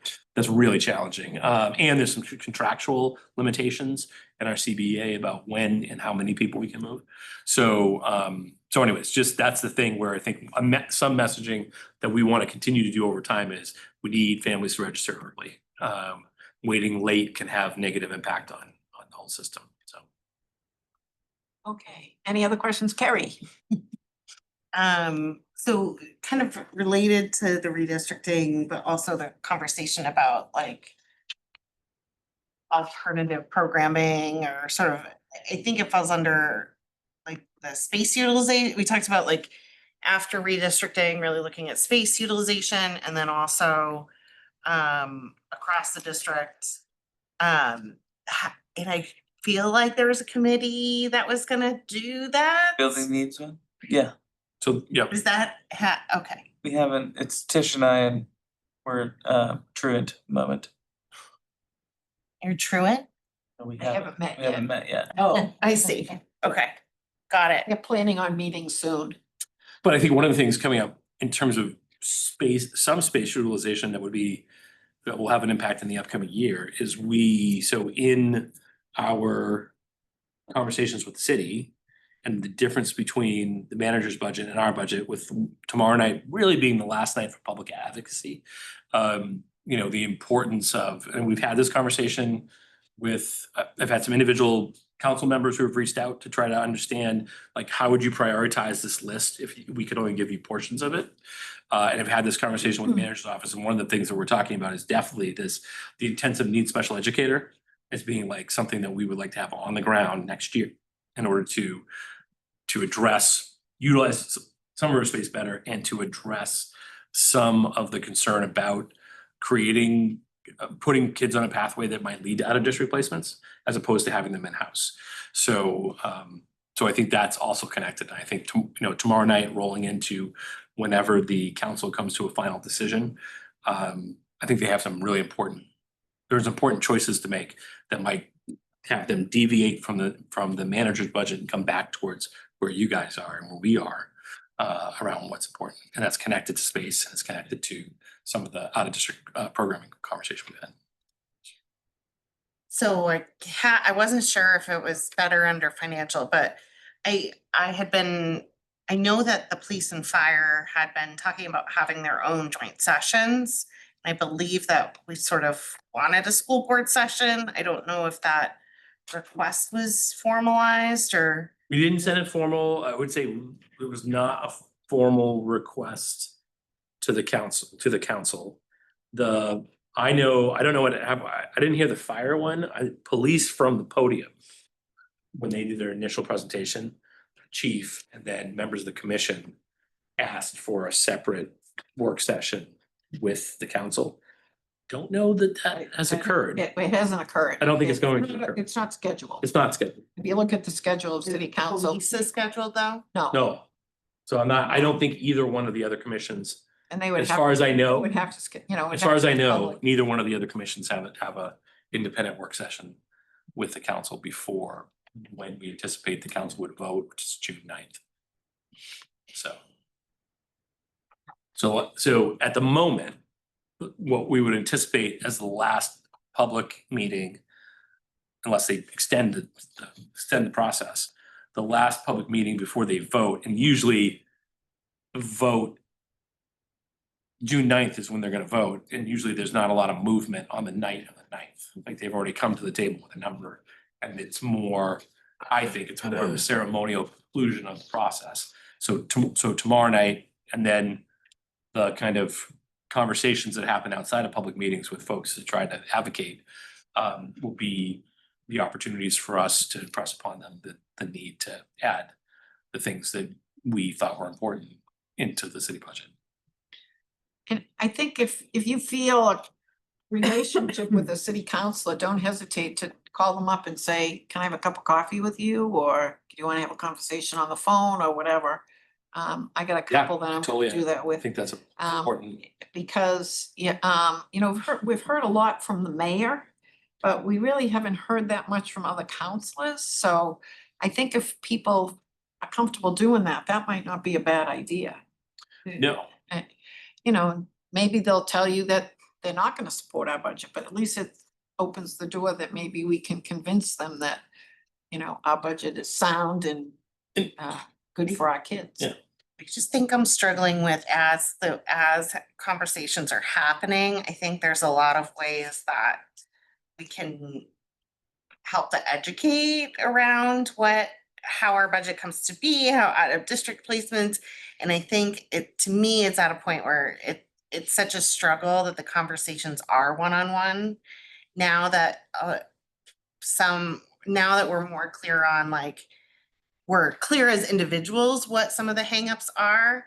I feel like the most transparent thing is to turn that around and ask for the opportunity to present, to be able to address it with the entire council. Because I've learned a lot from the very few conversations I've had, and it just gives me a different context. I hear the individual piece, but I also think so much of it is just just to blame us, we didn't do a great job of introducing that conversation in a way that when they're looking back at our meetings, they can't understand.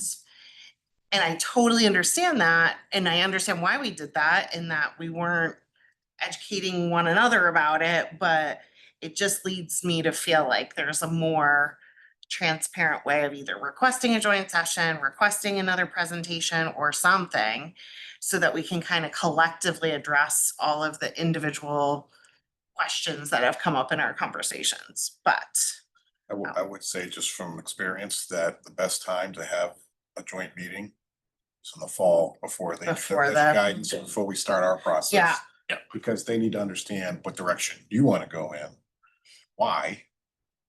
Otherwise, they're just flying blind and they're getting a number out of the sky. 2.9 sounds good. We're coming down with that. and maybe that's it. Maybe that's the conversation, is just, Maybe invite them to one of our meetings specifically for that conversation. or I think it would have to be a special meeting, but A to special meeting? request that Okay. joint meeting, sorry, to keep interrupting. Yeah, But in the fall, in order to really go over in more depth right. the things that have come up in this 'Cause we budget. have talked about starting this process in the fall so that we get our hands on understanding the process and where we stand with everything, right? We've talked about That's that. or ad did I hear nauseam, that? and I think everyone's on board with that. as a Yeah. concept. I think the municipal side of the equation is on board with that as a concept. I think what's important too, it's not just, because we've talked about it from one angle, which is if they're gonna put some type of financial kind of cap type guidance on us, that we want to hear about that really early. But I think Brian's point, which is, it's also, they need to hear from us really early about like, this is what we need, we think broadly, in order to advance what we're doing with kids. And the roadmap is, here's a strategic plan. Mhm. And here are the things connected to each of these strategic initiatives that we feel are necessary in order to do what we need to do for kids, achieve the community's vision for what they want for their own kids, for their graduate.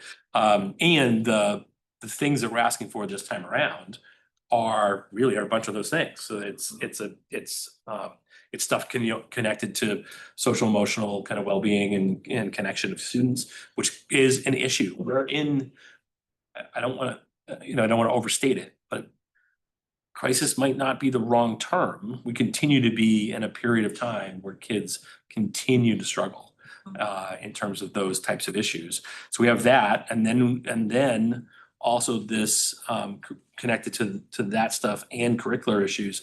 We have stuff we're asking for in connection to special education, and it's like, so if the concern from the council is, well, we have this growing number within special ed, well, part of what they're not paying, what they potentially would not pay for are things that are strategically designed to limit additional spending that would be necessary. And the offsetting cost could be 1.5 kids going out of district that would offset everything that would be necessary to pay for the couple of things we're asking for. And we think that these programs, the people, the program at the middle school, the intensive needs special educator, and the paras, which might be necessary based on IEPs anyways. Those things are all things that are designed not primarily for the purpose of saving money, but for the purpose of limiting out of district placements, so we can provide home-based education for our students. And so to have those things be at the top of our list, while they're saying, look, we can't afford to allow you to repurpose the positions that you got people to retire from. We can't afford to allow you to do all that because of your costs and out of district, and you got to figure out a way to save money in out of district placements. And we're like, yeah, the things that you're potentially not paying for are the things that are Right. potentially going to save you that money, going forward. So. I think that's the piece that I think there's been a collective acceptance from myself and the board in general that like this council increase number is reasonable, meaning like 2.9%. But in the scheme of things, continuing services is going to be 4%, and additional out of district placement costs are like 1.5% a year. So anytime the council is saying to all departments 2.9% increase, that means cuts. And I think we just need to be communicating that much differently. And and if they want guidance that fits what the board needs to do and consider, it needs to be it needs to be consistent with those buckets, meaning, continuing services, out of district placements or special ed services, and additional increases. So I can see the 0% additional increases. It just feels like all of the key things in those repurposing are special ed services that are just gonna compound the out of district placements when they're not funded. And so I guess those conversations, I think many of us are already having, but I think that it's gotten to, I don't know, it's gotten to this point of conversations with lack of understanding around like, but why aren't we investing in teachers? And it's like, because the teachers say we need all these things, Right. and Right.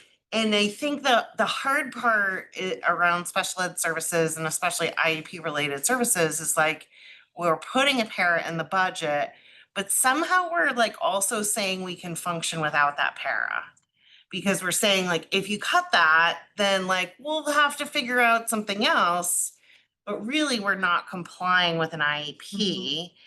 It's just, it's like the way, I think there's like some mandated services that we need to present as such.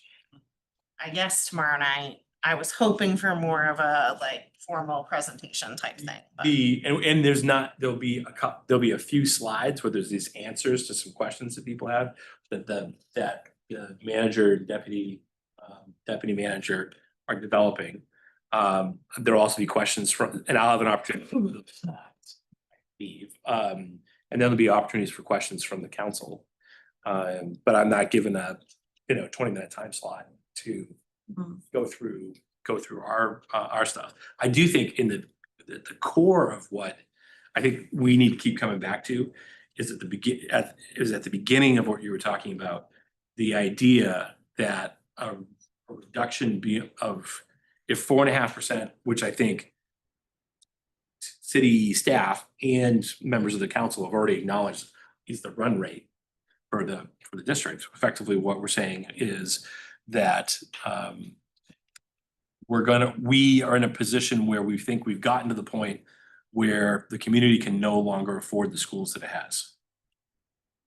That's the, so if we're saying we're gonna be at 3, and I think you'll hear amongst some staff and some members of the council, the idea of like, we basically we gotta get back to a, pre-pandemic or even earlier period of time where we would be right at inflation. So we're about 3%-ish range, a little bit more, a little bit less. But that would mean, again, we can always find efficiencies, but you're not gonna efficiency your way out of 1.5% on a, tens of millions of dollars budget. You will reduce, it will be a reduction in the level of service that is available in our schools. So. and to the point, what I was trying to say, maybe didn't do a great job, or I want to reemphasize, I don't know what I want to do, but I think part of it is not accepting a blanket, like the fire, I don't pretend to know how fire and police budgets work, but I know that they work differently than the school budget. And therefore, a blanket across the board increase, decrease, whatever, like does not fit how the school budget needs to be made. I don't believe that there are millions of dollars or I know there's not millions of dollars in increases in a fire budget related to out of district placements that is like uncontrollable. And so I guess what I'm trying to say is I think we've been accepting for decades around like, the council gave us this guidance, let's fall within this guidance. But I think part of it needs to be, the school needs different guidance. And like, we can give you the rundown in the fall of what A, B, and C would mean, but we need to be considered separately than other services that don't have the same unique challenges. So I'd say 2 quick things about that. One, I think police would tell you that they also don't think that they can just have like, it's 2.9%, figure it out. Right. So that's why they are like, you should be sitting down with us because we don't think you understand the needs of policing well enough to just throw this number at us and say, figure it out. So I think you'd hear that from the other departments. Fire has been less tug of war, I think, over the last couple of years. I also don't know about, just in terms of decades of the board not taking, getting different type of guidance and being pressed. It is true. We had a couple of citizens come and talk about the increase over the last 5 or 10 years of what school budget was to what it is, and it has been a hefty increase during that period of time. I want to say 20 million over a 10-year period of time. So I always want to be, like, again, I want to be just transparent about, that's a thing too. That's true that we've increased over a 10-year period, $20 million. That's a big increase. It is, but if you look at what we have is, we have long-term professionals that work for us, and of course, they should be paid. Yeah. So, I mean, that's something we take pride in our community. And we're a big part of, if the community is going to thrive in the long run, you don't want to be a community that's populated exclusively by folks later in life seeking tax havens, right? You want families. who live and breathe and are part of the day-to-day operation of the community. Well, if you're gonna overcome if you're gonna have some people who wanna move the community at the price point now that the community is, you better have public schools that people are like dying to get into. Oh, Um, 100%. you know, And what, so quick question, what is the percentage over this, what you said it was 10 years, 20 million? What is the percentage of students that are now in special education that weren't 10 years ago? That's gonna be an increase, which is gonna increase the costs and. Right. So these are all things that are not controllable by us. I mean, sure, the staff is, but I don't wanna get rid of great teachers because we can find someone cheaper. That's a ridiculous thing Yeah. to think of. But there are things that are just out of our control that we need to pay for, as you said, Yeah. to build a community. but we can be strategic about the way we do it too. So it's like, how do we, it's things like, okay, we have the amount of money that we have in our district placements. I do think if we were repurpose some of those funds, and we don't have the ability to say, here's $2 to $3 million that is wrapped up in a certain set of kids. We can't just decide to pull that back. It's more complicated than that, the way in which that works. But we can be making strategic investments similar to what we're talking about with these special ed positions, to have more of those kids have programming that is Portsmouth based. And we have them in their home district getting those types of Like services. Lister Academy. Like a Lister Academy. Lister Academy. And whether it's Lister Academy Like a standalone. Nancy Clayburgh Academy. Yeah, and whether it's standalone opportunities like that, or it is something like we're building kind of clustered programs in, let's say, some of the elementary schools where we have particular types of things where we could do satellites, where Dondero is a place where we, have students that have particular set of physical disabilities, and we're staffed to cluster But that 6 is, kids. yes, you're pulling from the out of district, but how much are you bringing in to pay for those? And but you have to pay professionals. for those, right? And Right, so so the price it's- tag, if you don't look. It is, and as you said, it's strategic. It's something we have to look at through the years, but it is going to still cost money. I think, I know that this is off. I think one thought I was having with both Steve's talk, but also in trying to advocate for the budget, is I think it would be in our best interest to be tracking the cost of a comparable placement Mhm. for all of and I don't think that falls on Brian. I think he knows a lot of that information, but I think that might be in task to the new special education director of like, we want to be tracking what this level of service would cost in an out of district placement. Because I think that's gonna be key as transportation costs have gone up, but also program and tuition has gone way up. To be able to have a metric to see where we're getting, Mhm. so. Yes, Byron. Yeah, I think I'm thinking about the last sort of argument in salvo to go towards the council. And there's been these two numbers that seem to be at the center of the argument around the 3.9 to 2.9. The two numbers were the out of district number and the collective bargaining number for the teachers. And the collective bargaining numbers for the teachers came sort of under what sort of was originally described there. But what's interesting in that is that the argument from sort of the manager and the council side is like, oh, we're recovering that, right? There's no remittance when that number came down to a smaller number, right? To get back some of that money if they were, quote, covering it, right? So I think that's telling. And so I think that's something I'm going to be trying to make a point on. And second, just about the collective bargaining number is because it's a contract year, if I understand this correctly, it's normally something that would be built into the, so it's sort of odd that we're even talking about it. And then historically, they've covered that number anyway, right? So again, they're sort of like moving the cup a little bit here, the ball behind the cup, on specifically that number. And I think it's important to establish the normalcy of them covering that, and then B, that it's actually under what we said it was gonna be. And then once you've established that premise, move to the fact that we have this 1.3 or 1.4 added district number that's eating away at core services. And I think that's in my head how I think is really a good foundation to stand on for then advocating for the money for the special services towards that district. And that's how I've been trying to think about this. And I think all of those things are factually true. And I think it's good to present it as such. Can you go tomorrow night? Yeah, I'll be there.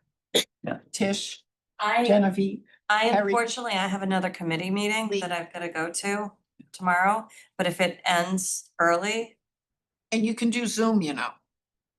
You can do it on Zoom. yes, but my meeting starts at 6 and I'm not sure how long it's gonna go. Okay, well, if you Unfortunately. can, And so, um, yeah, one more thing I just wanted to say on, there's a lot of focus on efficiencies and they've talked about government efficiencies at the council. And I just think it's important to call out that education of students is not bureaucracy. Those are different things. And I think that's an important, as we get wrapped up in trying to make government more efficient, that public education is not government. It is not bureaucracy. Yeah.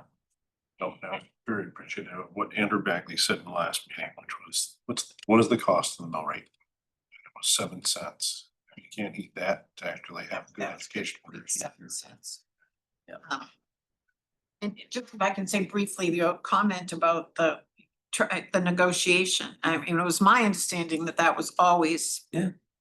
Oh, that the city took care of that, and when you think of it, the new contract, it's a COLA raise plus a reduction in what the city is paying for health insurance. I mean, the teachers really negotiated really well for the city, Yeah. you know, so it's not really costing that much more. Yeah. I mean, of course, it's gonna cost more because you have the COLA increase, but you have a COLA increase every year. You know, I mean. Yeah. All right, well, anybody that can go, and if you can get community people to attend, that would be great too. But Yeah, I think that's interesting, because I think the board's advocacy has been good. I think it is good for the council to hear from some non-board voices if they're out there as well. So Okay. I just mentioned that. All right, we got a few big things still. Yeah, we still on the rolling. agenda. So, I guess the next thing is the letter of resignation, is that correct? Yes, yep, and it's a teacher who's been working for us at New Franklin School and is deciding to move back to the high school level and taking a position at Exeter High School, and so is resigning to take that, and she's been great and we wish her well. Okay, well, thank you very much to her. Now we move on to the financial reports. Yep, I'll be super Right. quick, because I won't be as long as everyone else has today, but the one, you guys. It's take a long time. The only thing I really want to bring up in this month's reports are as we're going through the reports at the end of the year. And I've seen this number carried through for the most of the year, and it kept growing and growing. Under the 110, the object 110 custodian line, it's a negative $400,000 right now. So I did some digging with my team. My original guess was correct, what was happening, because we've had so much turnover in custodians that custodians were getting hired, they were encumbering their salary for the whole year, but when they left, they weren't turning it off. So we were actually carrying several more custodians than we actually have. So that number has been fixed. You'll see it reflected in the next report that I give you for next month. So we've actually saved about $500,000. So that number went from a negative 400 to a positive 100. Okay. So that will help us as we get closer to the end of the year. We're doing some with other units, and this is the time of year where we're going through, looking at POs, closing out POs, trying to get a sense of where we're going to land at the end of the year. Because next year will be a tight budget regardless of what we're handed. So I'm trying to knock off as many one-time expenses as I can now to set us up for next year to work. Otherwise, Substitutes, how come that's so high? That's always high. that's high every year. And a lot of that is, that line is usually for daily substitutes. With A long-term. lot of long-term substitutes have come in and eaten up those funds. So paternities, a lot of that. Right. Surgeries. And I look back historically, that number gets overexpended every year. It's just not, I'm putting more and more into it as we go forward, so that number will slowly do that. I just can't. If I did it all in 1 year, I gotta take from somebody else, and I won't have to do that, because we usually have enough elsewhere to cover that on the bottom line. So right now, the bottom line still looks pretty good. It's just, we have a lot of journal entries that'll have to happen every year to kind of balance out some other accounts, the 206, 207s, Fund 27, Fund 23, things like that, so.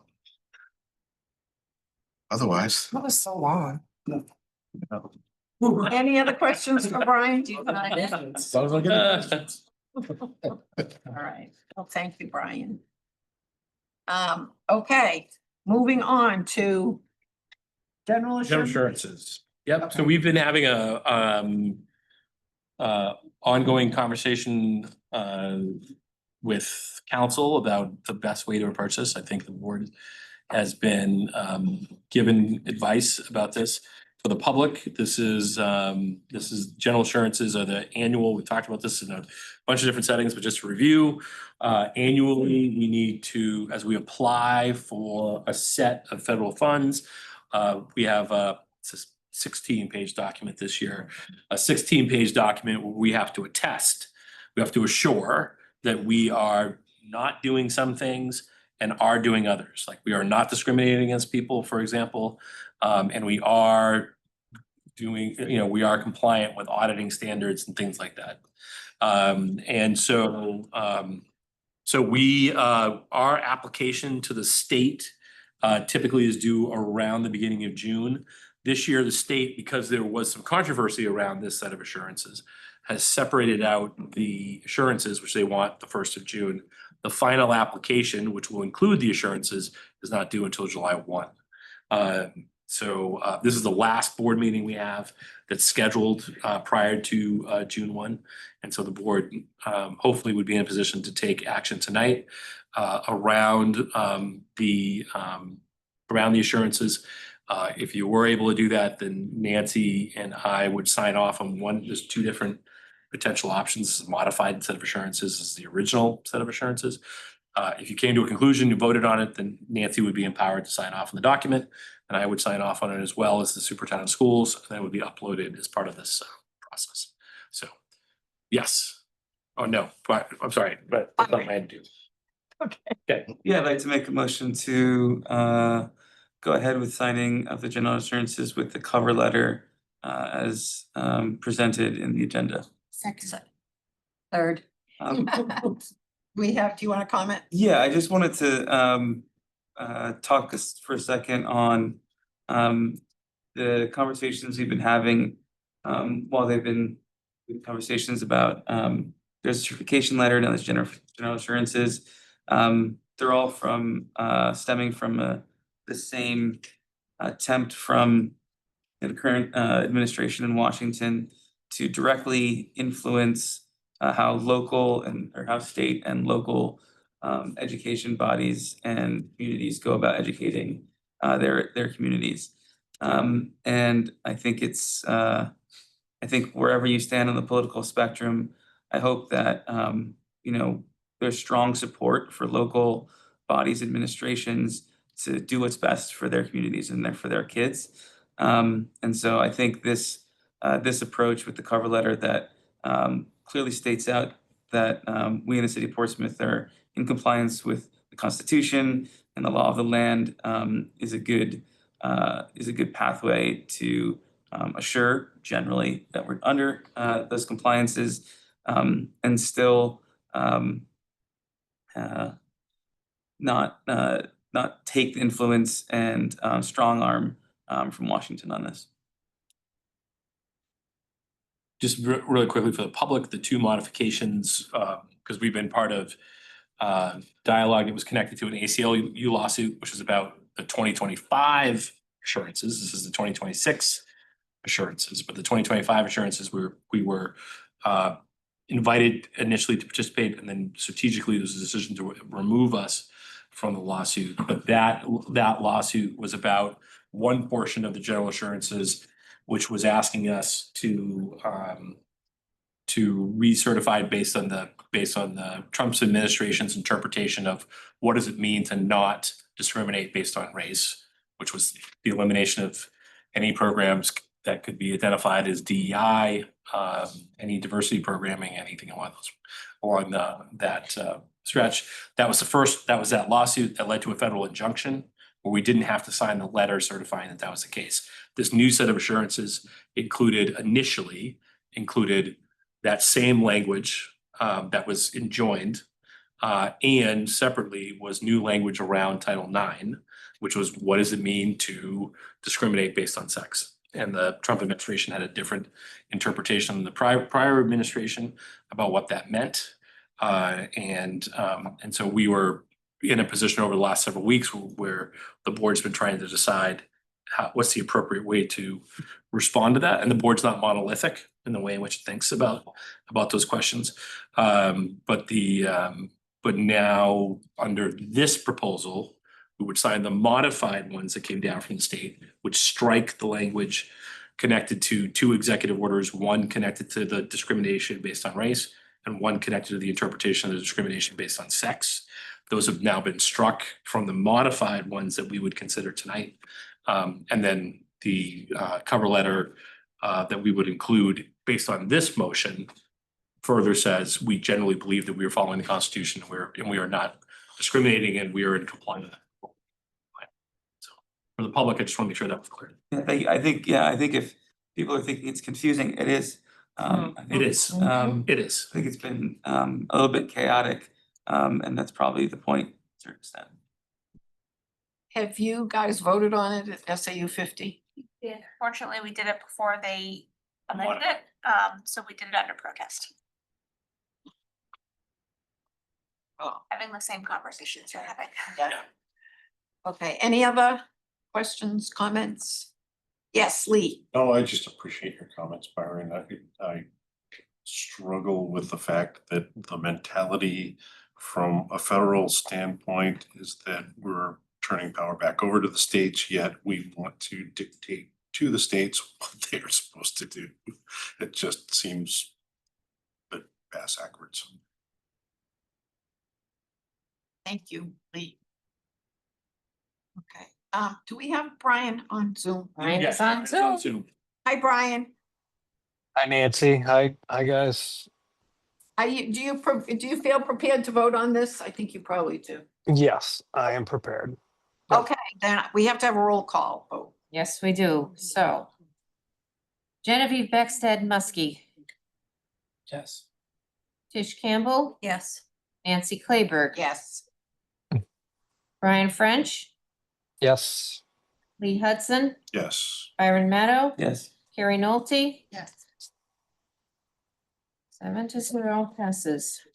I have it right here. So Oh, you have it before we already? leave tonight. Okay. Okay, well, thank you, everyone. Hopefully this will all work out Well, well it's for us. A lot of work and Yeah. over the last several, even though we're not having a huge conversation tonight, I think it's because we've had a Months. lot of conversations over the last couple of Months. months trying to figure out how to respond to it. And I really appreciate the board putting in the time and asking really good questions through that process. So, and at the same time, I appreciate the stance you took. Thank you. Okay. All right, we're moving on to, let's see. Consideration approval of policy eligibility for interscholastic athletics, JJIC. JJI, Do you feel comfortable talking about yeah, I this? can talk about it, it's just not linked on the agenda. It's in the board packet. I thought we decided that we wouldn't discuss that. Refresh my memory, Byron. From our policy committee, Discuss what specifically? this policy.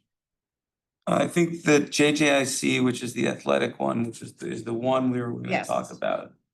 And we had a first reading version. Okay, yeah, I guess it's on the agenda then, so I guess we need to talk about I it. don't see. First read. Is there- Be in the board packet. It is in the board packet, correct? Okay. The, It's not I don't know what hyperlinked. you mean by the board packet, because the agenda just links to. So there's a PDF, uh, I think there's a PDF packet that you were sent. Mhm. And that full chunked PDF packet, if you scroll, you can get to it. I I think. don't think, don't think I so. disagree. No. No? The PDF at the bottom of the page is Is literally it just the pages? agenda, Okay, let me look real quick. so. Well, include it in there. now I can. Paulette gives me the paper copy, so I have a You copy. have the copy, okay. So I'll do my best maybe, and you can fill in the details. So JJIC is about eligibility for interscholastic athletics, and it covers general eligibility requirements for interscholastic athletics, so physicals, academic standings. But where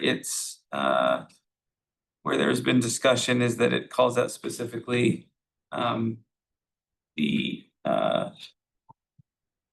restriction of for I should have the policy. I forwarded it to everybody, just sent everybody the link.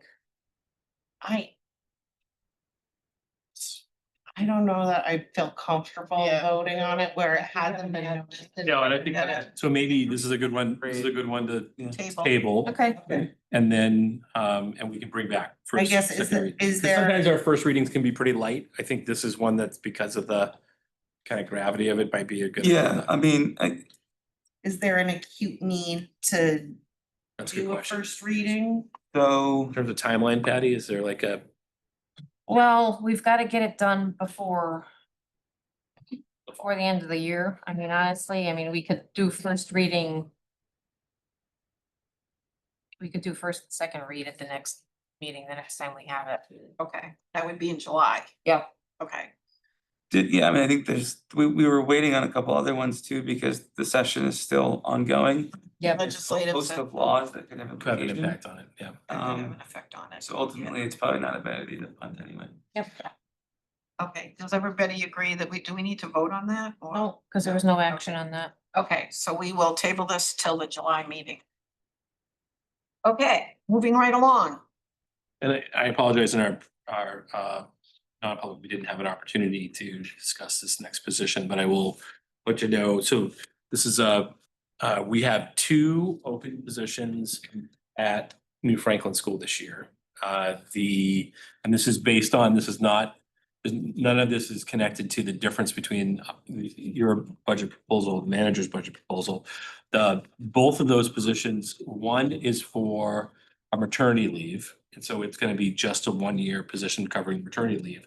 The second one is for a teacher, one of the teachers who was here tonight with us, Karen Jacoby, who's retiring, and it's an open slot. Initially, the thought process was that would be a full-time continuing position. But if you recall, we still have Ben Finney on leave.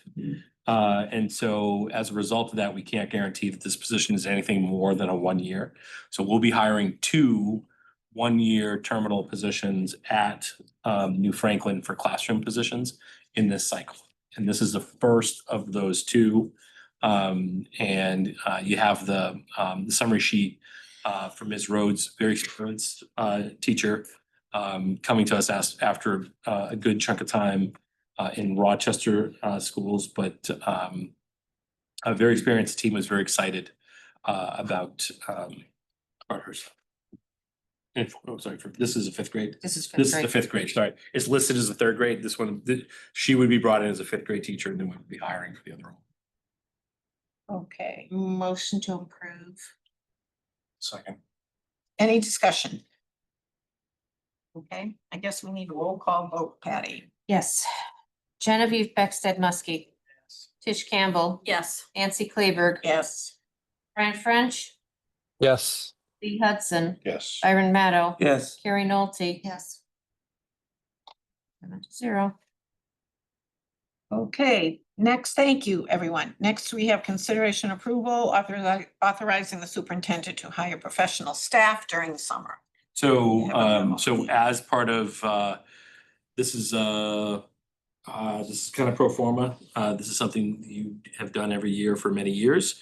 So basically, it makes sure that while you're not meeting regularly during the summer, it doesn't put us in a position where if we hire a candidate in June, that we have to tell them, look, you gotta wait a month and a half to see whether or not the board confirms your appointment.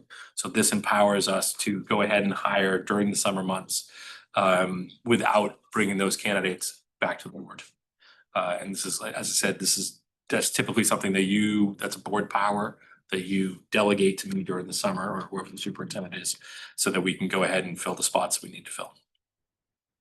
But you need to formally vote each year to do that. Motion to approve consideration and approval of authorizing superintendent to hire professional staff during summer. Second, third. Any discussion? Okay, Patty, roll call, please. And- Carrie Nolte. Yes. Oh, okay. Byron Meadow. Yeah. Lee Hudson. Yes. Brian French. Yes. Nancy Claiberg. Yes. Tish Campbell. Yes. Genevieve Beckstead Muskie. Yes. Passed. Okay, committee update. Thank you, everyone. Committee updates. Do we have any committee updates? So Lee and Byron successfully responded to an email from Brian looking to schedule our first budget committee meeting. Oh, boy. Second meeting. So slow progress, but progress nonetheless. I think we're looking at June 13th at 9 AM on that. Friday the Sounds 13th. right. It's Friday the 13th. And I got my first driver. maybe you can talk about how to attack the council earlier in the year, you know, you can talk about I that. think maybe Yeah. hashtag attack the council. That's it. Not. Great work. You know, We're tired. Sorry, council. Engage the council in a, So, Okay. yes. Did you say attack? Dialogue. that's what I meant to say. That's not a very Nancy thing to say either. I'm sorry, Late. city That's fine. council. Getting late. It's late. Okay, I say that affectionately. Okay, I attended the sustainability committee meeting Thursday night, and I will get some minutes together, but I thanked Brian for putting together a memo about electric buses and the research he did when he was at Oyster River. And the committee was very thankful that Brian summarized like that, and I shared the memo with them. At our next meeting, they are gonna have a representative from student transportation talk about electric buses. So the conversation will continue, but what I'm asking them to do is put together a group to study it and then bring it to the board and the city council, because it's obviously a very expensive venture if we do it. So with the conversation is continuing with the sustainability committee.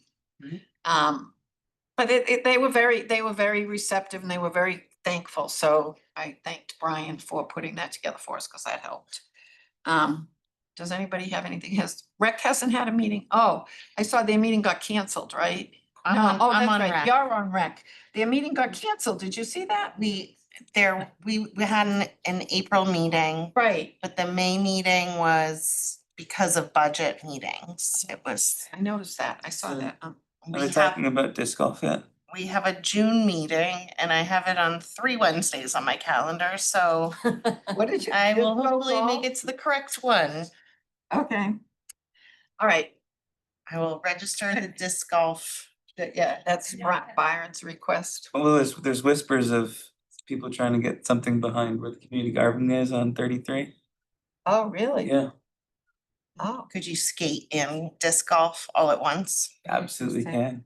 Yeah. huh. Oh, that's interesting. Well, good luck, Dory. Okay, future agenda requests, Brian French, you're there, correct? Is he still I'm there? here. Yep. Brian, can you reissue that email that you sent out about board members making agenda request items? Yeah. And if everybody goes to their, just to the Gmail for, the SAU account, if they go to Google Drive, they'll see it. It'll probably be on the top as well. We'll be Okay, close, yeah, we'll be So- fine in there, but yes, I'll refresh it. okay, thank you, because we'd like to try to utilize that tool for people that, we have your email about things that you want us to talk about, so we will get it in there when we can. Okay, so, yes, I still want to bring up as a future agenda item, the interim plan for the playgrounds. oh, that's right, you Terms could of ask for that. What we could do for children with disabilities. Okay. Put that on for the next agenda, okay? Because you had asked for that previously. Okay, anybody else? Okay, we can reopen the public comment. We don't have anyone here, so we can close that. And do we have a motion to adjourn? Motion to adjourn. Second. All in favor? When I have to do the roll. Brian, you want to adjourn, right? Yes, please. Okay, and don't forget our retreat is June 10th at 5 p.m. We're gonna have some food. Where?